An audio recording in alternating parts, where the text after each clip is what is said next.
झकललिया गे गोरी वो तोर जवानी। परसा फूल कस झकललिया गे गोरी वो तोर जवानी। कत कोटुरा मन देखते का मुँह माया पानी। कत कोटुरा मन देखते का मुँह माया जत पानी।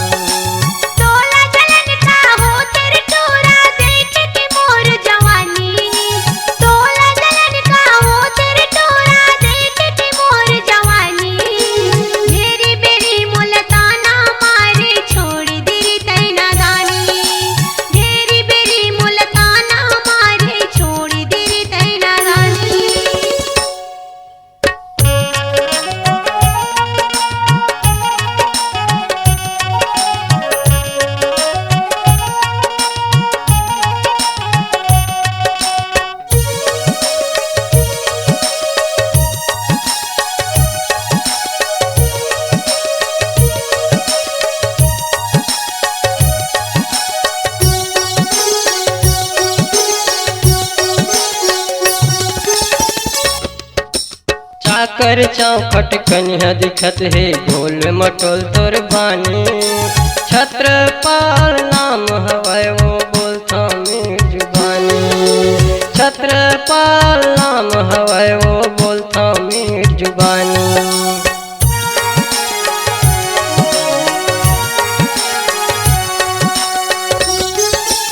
रूप देह भगवान हमोला का बरगड़ाए आखी।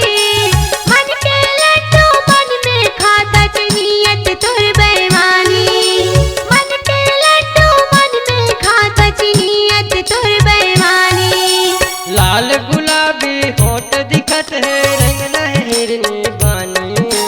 लाल गुलाबी होठ दिखत है रंग लह हिरनी बानी। कत कोटुरा मन देखते ता मुँह माया थे पानी। कत कोटुरा मन देखते ता मुँह माया थे पानी।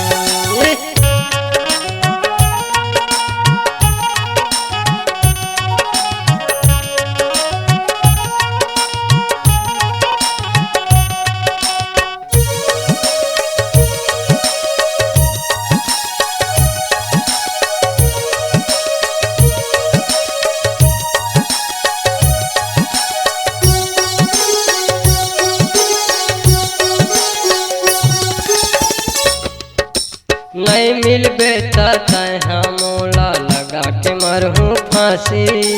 देख ले निर्मोही पूजा करे रही मोर काठी। देख ले निर्मोही पूजा करे रही मोर काठी।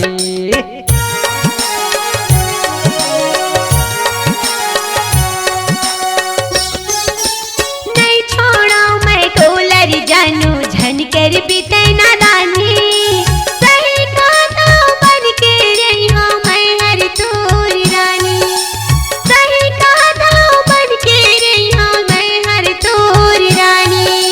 तोर सुघराई मन मोहागे आजा मोर दीवानी।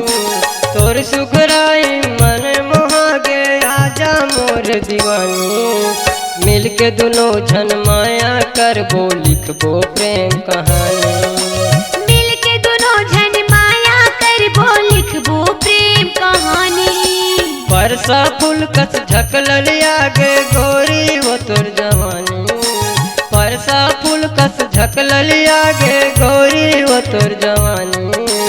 कत कोटुरा मन देखते ता मुँह माया थे पानी। कत कोटुरा मन देखते ता मुँह माया थे पानी। लिखबो प्रेम कहानी। आजा मोर दीवानी। लिखबो प्रेम कहानी। लिखबो प्रेम